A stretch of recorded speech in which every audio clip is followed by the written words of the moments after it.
José Gregorio Hernández, el médico de los pobres, el capo de la corte médica espiritual, una deidad, un espíritu sanador, un venerable, un beato, una entidad capaz de realizar cirugías y operaciones espirituales y curar personas mientras duermen.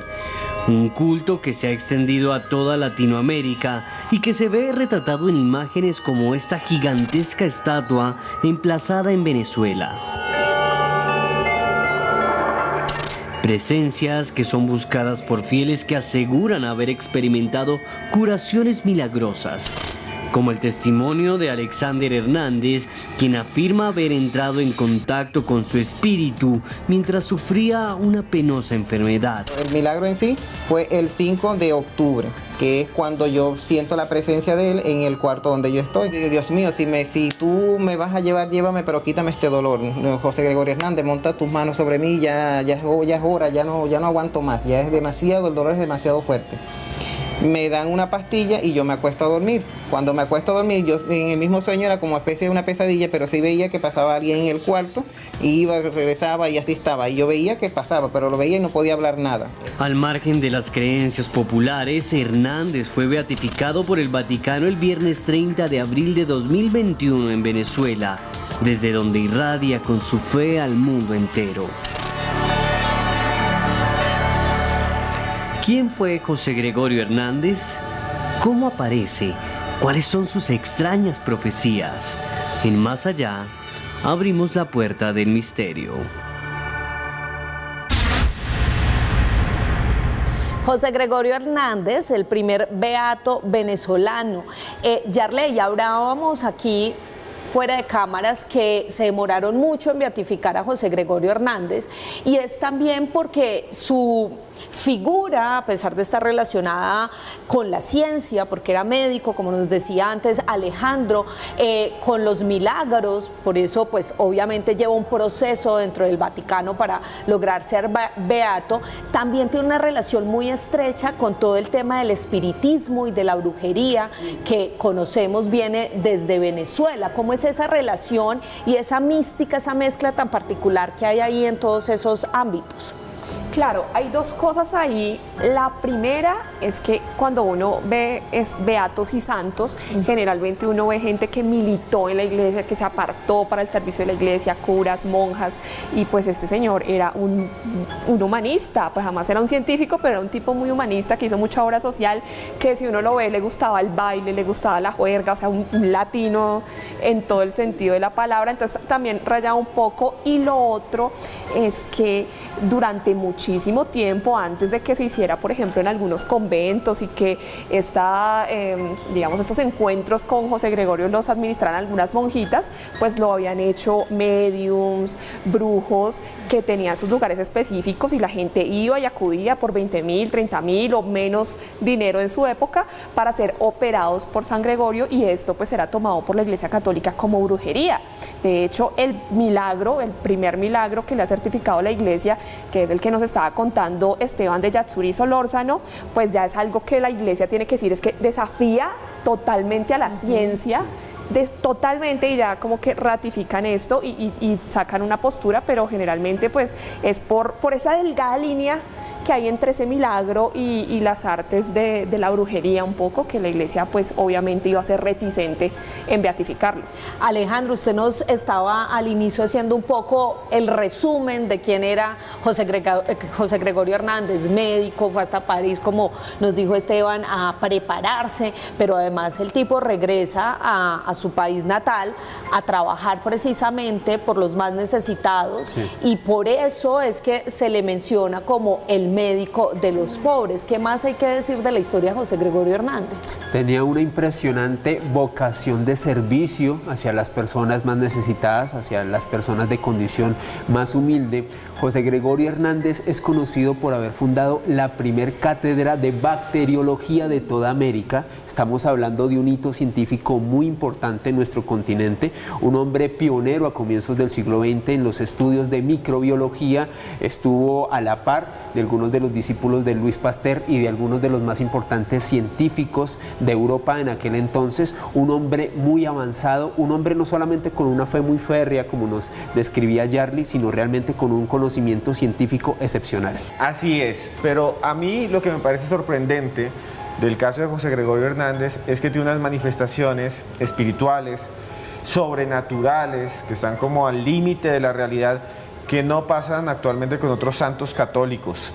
Y son, por ejemplo, que se aparece, que camina entre los pasillos de las clínicas, de los hospitales, en algunos casos, y que interactúa con los enfermos, les habla directamente. Incluso hay gente que dice que les pone las inyecciones, que los conforta, que les toca la cabeza, que les toma con los termómetros la temperatura y le dice cómo está, y después llegan los enfermeros, las enfermeras, los médicos y dicen, usted se mejoró muy rápido, ¿qué pasó? No vino el doctor de bigotico, vino el doctor Hernández, pero aquí no hay ningún doctor Hernández. Y otra de las manifestaciones son las cirugías espirituales. La gente se acuesta después de un rezo, le coloca agua como se le pone a José Gregorio Hernández, y cuando se levanta y mira dónde tenía el dolor, encuentra a veces gasa, encuentra a veces puntos, encuentra a veces manchado como si les hubieran colocado una especie de antiséptico, y se creen curados o están curados. Es sorprendente. Ya vamos a hablar de eso con Yarly y con Alejandro. Observen más sobre la vida de José Gregorio Hernández.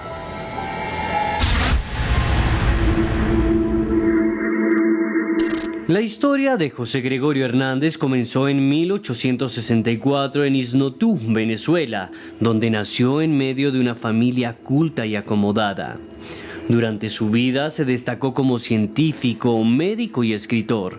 Graduado en medicina por la Universidad Central de Caracas, decidió regresar a su pueblo natal para atender a pacientes de bajos recursos, lidiando con enfermedades como la tuberculosis y el paludismo.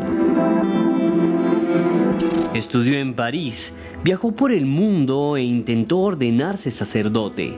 Sin embargo, debido a problemas de salud, regresó a Venezuela, donde continuó su trabajo por los más necesitados, hasta que falleció el 29 de junio de 1919, atropellado por un automóvil en Caracas. A partir de entonces, su espíritu comenzó a manifestarse en hospitales, donde muchos enfermos afirmaban verlo imponiendo sus manos y curando.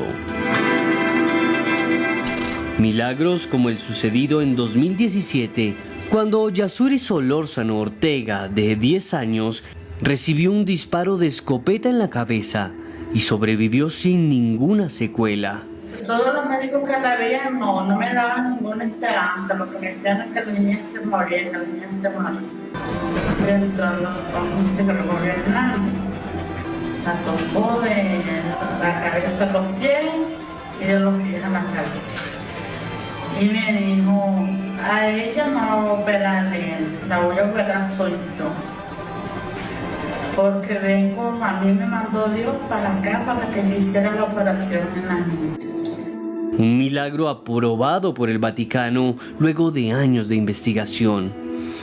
¿Existe José Gregorio Hernández? ¿Cómo se manifiesta su espíritu? Lo analizamos aquí, en Más Allá.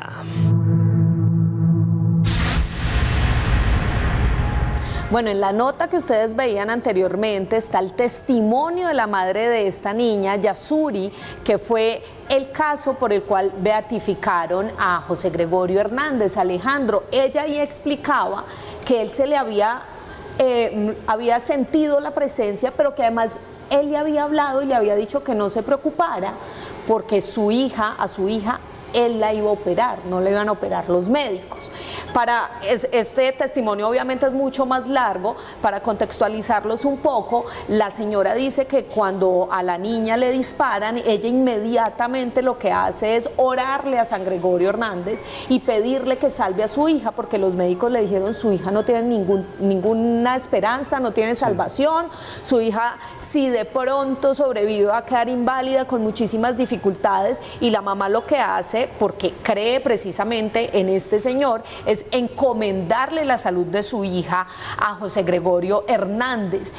Justo en el momento en que van a realizar la operación, ella dice que lo ve. Sí. Que lo ve, él le habla y ella empieza a confiar precisamente en que él va a curar a su hija. Ya Esteban nos hablaba de cómo se presenta, cuáles son, digamos que esos rituales o esas manifestaciones, mejor, de José Gregorio Hernández. Bueno, sobre lo que tú comentas, Joana, hay un estudio muy interesante de Angélica González, Josefino de la Universidad de Zulia. Ellos realizaron un estudio sobre la cantidad de cultos que se realizan sobre José Gregorio Hernández en el estado de Trujillo, en Venezuela, y pudieron establecer cómo aproximadamente más del 50%, al menos de los creyentes en esta zona de la hermana República Venezolana, son mujeres. Es un culto principalmente femenino en este país, y dentro de los rituales que se hacen para invocar esta figura sanadora estarían colocar un vaso de agua debajo de la cama, realizar novenas, ofrecerle pagamento, ir hasta los lugares donde realmente se le rinde culto a esta figura, ofrecerle algo a cambio de ser sanado, sobre todo invocar con mucha fe su figura. Y finalmente, dentro del sincretismo que se ha generado alrededor de José Gregorio Hernández, médiums quienes recomiendan a través de diversos rezos, de diversos rituales, poder hacer una serie de estos para que la figura realmente beata de José Gregorio Hernández se aparezca en el lecho de personas que tienen desde una enfermedad terminal hasta incluso para poder resolver temas del corazón. José Gregorio Hernández parece que sirve para todos estos detalles, y hay muchas personas que tienen fe en esta figura. Es bien interesante esto, Yarley, ¿no? Porque no solo se manifiesta de la manera que decía Alejandro, a través de ese ritual tan específico, porque le piden a la gente que tenga su vaso de agua, las tijeras, el algodón, que estén vestidos de blanco, por ejemplo, sino que, como escuchamos a la mamá de esta niña, de repente siente que este personaje le habla. Claro, es ahí donde uno puede pensar, ¿es José Gregorio Hernández un fenómeno sociológico? Porque es las personas cómo concentran su energía, digamos, sus peticiones en un momento y cómo como que se conectan con algo, y definitivamente eso les pasa. ¿Será de pronto una autosugestión?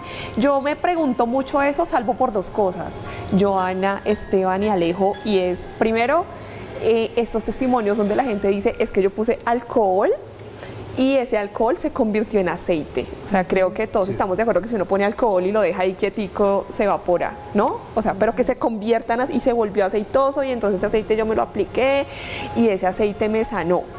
Y lo segundo, cuando la gente dice es que hay gasas con sangre o goticas de sangre o pequeñas cicatrices, y sí, me curé y viví 20 años más. Esas pruebas físicas me ponen a pensar un poco, pero de resto yo pensaría que también la concentración de esa creencia social de que este era el médico de los pobres, más o menos como cuando la gente va a rezarle a Leo Cop, ¿no? Y va, ay, por favor, dame plata, Pero, digamos, acá en un término más científico y en este tipo de cirugías psíquicas que también se ven en otros personajes casualmente de Latinoamérica y que son muy llamativas. Entonces uno se queda ahí pensando en esa línea entre lo desconocido o lo sociológico. Esteban, antes de ir a comerciales, yo quisiera que Yarley nos explicara un poco la diferencia entre un beato y un santo, porque la gente o uno suele pensar que son lo mismo, pero digamos que la Iglesia Católica tiene unos procesos diferentes. ¿Cuál es esa diferencia? La cantidad de milagros que les comprueban. O sea, un beato es cuando entra, digamos, y una persona que ha llevado una vida digamos, caminando con Dios y dentro del catolicismo, de buenas obras, le pueden comprobar un milagro. Pero entonces un milagro es cuando la Iglesia, como estábamos hablando detrás de cámaras, manda a unos investigadores. Esto es un proceso que se tarda años y años, donde ellos pueden decir y afirmar que esto sí está en contra de la naturaleza, que en la razón y en las leyes naturales ese acontecimiento no pudo haber sucedido, que pasa también un poco con los exorcismos, que la gente dice, ay, pero ¿por qué el padre no me hace un exorcismo? ¿Por qué? Porque ellos se cuidan mucho de que no tenga una explicación científica lo que está pasando, ¿no? Y ahora está esperando casualmente el señor José Gregorio que le bueno, o él no, más bien sus fieles y sus creyentes, que haya un segundo milagro, y con ese milagro José Gregorio Hernández pasaría al santoral de la Iglesia Católica, o sea, ya no solo como una persona, digamos, que tuvo algo excepcional, unas virtudes, sino ya como alguien apartado por Dios y que seguramente para los católicos ya pasaría oficialmente a ser un objeto de culto. Bueno, señores, nos vamos a comerciales. Después de comerciales, quédense ahí porque vamos a ver unas imágenes increíbles. Vamos a ver imágenes de un supuesto milagro en vivo más adelante, sí, quédense ahí. Y también vamos a hablar de un extraño escrito que dejó José Gregorio diciendo que lo visitó un ser de luz y que ese ser de luz lo llevó a otro mundo, a otra dimensión, y le mostró cosas increíbles que podrían ser el futuro. Profecías de José Gregorio Hernández. Por ahora los dejamos con este libro de Calixta Editores. Aquí lo tienen, Isabel o las Rosas, Isabel o las Rosas, una novela muy interesante de Bernardo Betancur Sierra, que se la regalamos a Yarley García. Y este otro libro que se llama de Eduardo Tovar Murcia, Cuando la culpa se apague. Cuando la culpa se apague, y ya volvemos, porque lo mejor viene después de comerciales, es más allá. Hoy te le regalo otra cosa a Alejandro.